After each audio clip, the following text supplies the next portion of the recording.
ஒரு காலத்துல சத்தியயுகத்துல மனு அப்படின்னு ஒரு ராஜா இருந்தான். அவன் ஒரு நியாயமானவன், தர்மத்தை காப்பாத்துறவன். ஒரு நாள் அவன் சரஸ்வதி நதியின் கரையிலே யாகம் செய்து கொண்டிருந்தான். அப்பொழுது அவன் தண்ணீரை கையில எடுத்து நதிக்கு அர்ப்பணிக்கும் சமயத்துல ஒரு சின்ன மீன் அவன் கையில வந்து விழுந்தது. ஆனா அந்த மீனை பார்த்தான். அந்த மீன் அவன் கிட்ட பேச ஆரம்பிச்சது. ராஜா, என்னை காப்பாத்து, பெரிய மீன்கள் என்ன தின்ன போகுது அப்படின்னு சொன்னுச்சான்.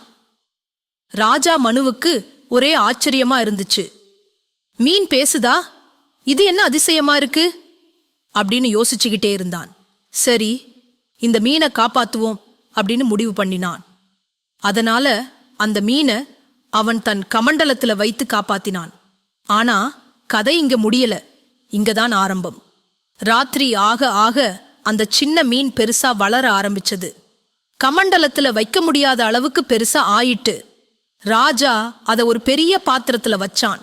ஆனா சில மணி நேரத்துல அதுவும் சிறுசா போயிட்டு அவ்வளோ பெருசா வளர்ந்துட்டு.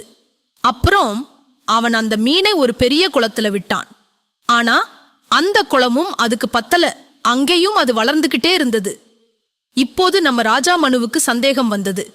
இது ஒரு சாதாரண மீனா, இல்ல இதுல ஏதோ ரகசியம் இருக்கு. சரி, நம்ம இதை கொண்டு போய் கடல்ல விட்டுறலாம் அப்படின்னு அவன் அந்த மீனை கடலிலே விட்டான். அப்பதான் அந்த மீன் தன் தெய்வீக ரூபத்தை காட்டியது. அது ஒரு பெரிய ஒளியுடன் விஷ்ணுவின் அவதாரமாக மாறியது. அது பேசியது. மனு, நான் ஒரு சாதாரண மீன் இல்ல, நான் பிரபஞ்சத்தை காப்பாத்த வந்திருக்கிற விஷ்ணு. ராஜா மனு ஆச்சரியத்துல மூழ்கினான். பிரபஞ்சத்தை காப்பாத்துறீங்களா? அப்படின்னா உலகம் அழிய போகுதா அப்படின்னு கேட்டான். அதுக்கு விஷ்ணு மனுவிடம் சொன்னான், மனு, ஒரு பெரிய ஜலப்பிரளயம் வரப்போகுது. இந்த ஜலப்பிரளயம் எல்லா பிரபஞ்சத்தையும் மூழ்கடிக்க போகுது.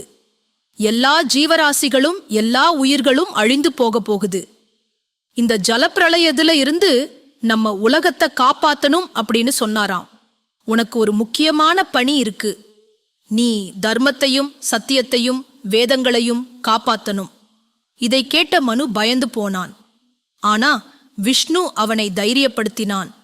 மனு, நீ ஒரு பெரிய கப்பல் கட்டு. அந்த கப்பல்ல எல்லா ஜீவராசிகளின் ஜோடிகளையும், புனித மூலிகைகளையும், தானிய விதைகளையும், சப்த ரிஷிகளையும் வை. ஜலப்பிரளயம் வந்தா நானே உன் கப்பலை காப்பாத்துறேன். ஆனா இந்த நேரத்துல நீ பல சோதனைகளை சந்திக்க போற. பல மர்மமான நிகழ்வுகள் நடக்க போகுது. மனு இப்போது புரிஞ்சுக்கிட்டான், இது ஒரு சாதாரண நிகழ்வு இல்ல. அவன் விஷ்ணுவின் கட்டளையை பின்பற்றி கப்பல் கட்ட ஆரம்பிச்சான். ஊர்ல இருக்க பெரிய பெரிய கப்பல், நல்ல கட்ட தெரிஞ்ச எல்லாத்தையும் கூப்பிட்டு ஒரு பெரிய கப்பல் கட்டணும் அப்படின்னு கட்டளையிட்டான். இதுக்கு இடையே இன்னொரு பயங்கரமான நிகழ்வு நடந்து கொண்டிருந்தது. ஹயக்ரீவா என்ற ஒரு அசுரன் வேதங்களை திருடி அழிக்க திட்டம் போட்டான். அவனுக்கு தெரியும், வேதங்கள் அழிஞ்சா தர்மமும் சத்தியமும் அழிந்து போகும். அதனால அவன் தேவர்களையும் ரிஷிகளையும் தாக்கி வேதங்களை திருடினான். இதனால எல்லா பிரபஞ்சத்துல இருள் பரவியது. ஆனா ஒரு விஷயம் மட்டும் ஹயக்ரீவா தெரியாம இருந்தது. அது என்னன்னா, விஷ்ணுவுக்கு இது முன்னாடியே தெரிஞ்சிருந்துச்சு. விஷ்ணு அவனை எப்படி தோற்கடிக்க போறோன்னு ஏற்கனவே திட்டம் போட்டு வச்சிருந்தான். விஷ்ணு சொன்னபடியே கருப்பு மேகங்கள் வானத்தை மூடின. இடி முழக்கம் கேட்டது. பெரிய ஜலப்பிரளயம் ஆரம்பமாயிற்று. எல்லா நதிகளும் மலைகளும் காடுகளும் தண்ணீரில் மூழ்கின.